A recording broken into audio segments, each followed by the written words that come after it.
জ্ঞাপন কৰিছোঁ।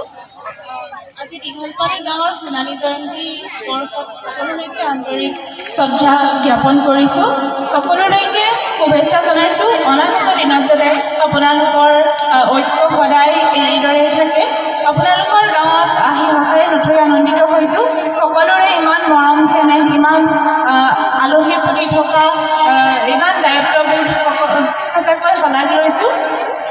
আৰু মই বিশেষকৈ মোৰ নিজৰ নাৰ্চাৰী নাইট কুইন নাৰ্চাৰীলৈ আপোনালোকৰ মাজত উপস্থিত হৈছোঁহি।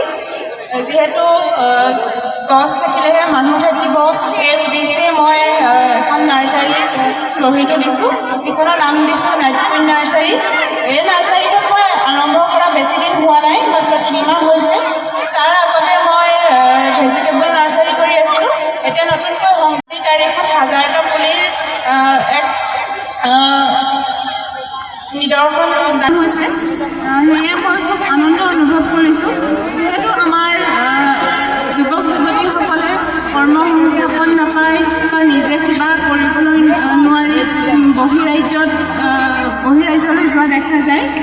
তাৰ সলনি আমি যদি নিজৰ কৰ্মৰ জৰিয়তে খুব কম টকাৰ জৰিয়তেও আমি এটা সৰু ব্যৱসায় আমি আৰম্ভ কৰিব পাৰোঁ। সেই হিচাপে মই মাত্ৰ 51টা ফুলৰ পুলিৰে মই নাৰ্চাৰীখন গঢ়ি তুলিছিলোঁ। বৰ্তমান এতিয়া মই বহু পৰিমাণে সফল হৈছোঁ। আপোনালোকেও পাৰিব, সকলোৱে পাৰিব বুলি মই আশা ৰাখিছোঁ। তাকে কৈ মই মোৰ চমু বক্তব্য সামৰণি মাৰিছোঁ।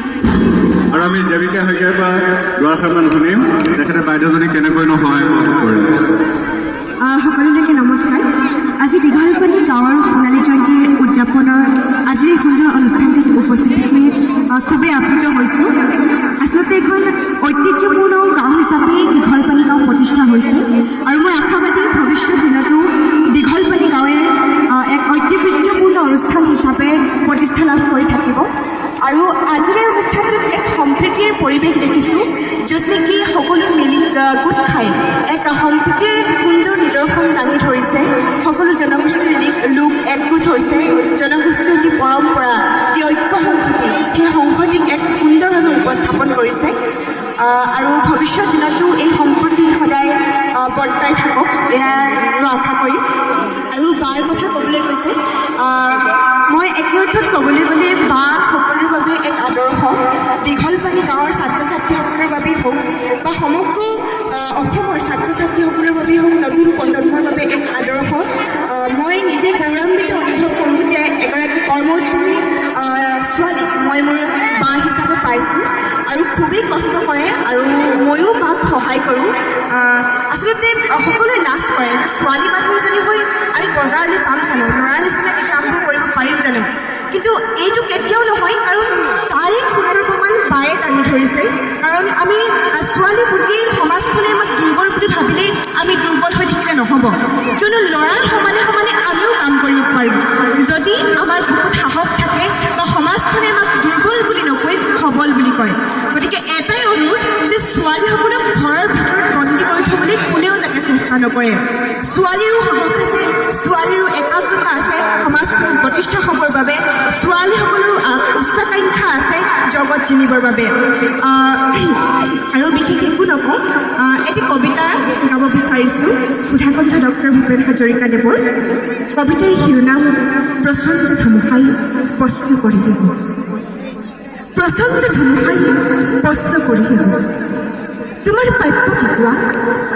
মনৰে দুৱাৰমে নিৰ্ভীকভাৱে ক'লোঁ, তোমাৰ শক্তিহীন দিয়া বৰজন বৰজনে বঞ্চ ওজন ক'লে, তোমাৰি কাহিনী কোৱা? মই ক'লোঁ বৰ্জ তোমাৰ শক্তিশালী উদাত্ত কণ্ঠক দিয়া। এদিন আকাশে ক'লে, জনৈক গীতিকাৰে অকণি আকাশে দেখোঁ লাগে, তুমি কিয় আজি কম্পিত কণ্ঠৰে মাৰিছা সৰ্বকাল? তুমি এইটো কৰিছিলা ৰাতিপুৱা, যিমানে বিলাহী দিবা সিমানে মহান হ'বা, তাৰে নাম সঁচা উদাৰতা। সেয়েহে আশা তুমি দিব যদি খুজিছাই সংকীৰ্ণতা এৰি দিয়া, অৱদান ৰূপে তোমাৰ এই পূৰ্ণ বিফলতা দিয়া যদি আজিয়ে দিয়া। মহাবাসে দিলে মোক বিশাল দৃষ্টি, ধুমুহাই দিলে মোক প্ৰচণ্ড শক্তি, ধুমুহাৰ শক্তিৰে কপাল দিগন্ত এবাৰ চাব লাগিব মোৰ মানৱক কিঞ্চিত যদি কিম্বা দিব পাৰোঁ তাৰ বাবে আকাশ ধুমুহা আৰু বজ্ৰক শতবাৰ প্ৰণাম কৰোঁ ধন্যবাদ হাত চাপৰি লাগে ৰাইজৰ এবাৰ আমি দীঘলপানী সমাজৰ ফালৰ পৰা আমি আশীৰ্বাদ মৰম স্নেহ দুই ভক্তি লৈ থাকিল তেখেতলোকে সাতসাগৰ 13 নদীৰ সিপাৰেও আমাৰ গোলাঘাট জিলাৰ নাম তেখেতলোকে আগুৱাই লৈ যাওক সকলো মানৱ জাতি সকলো ছোৱালী জাতিক তেখেতলোকে এটি আদৰ্শ আৰু তাৰে কামনাৰে তেখেতলোকলৈ অশেষ ধন্যবাদ থাকিল এইখন সময় দিয়াৰ বাবে বহুত বহুত ধন্যবাদ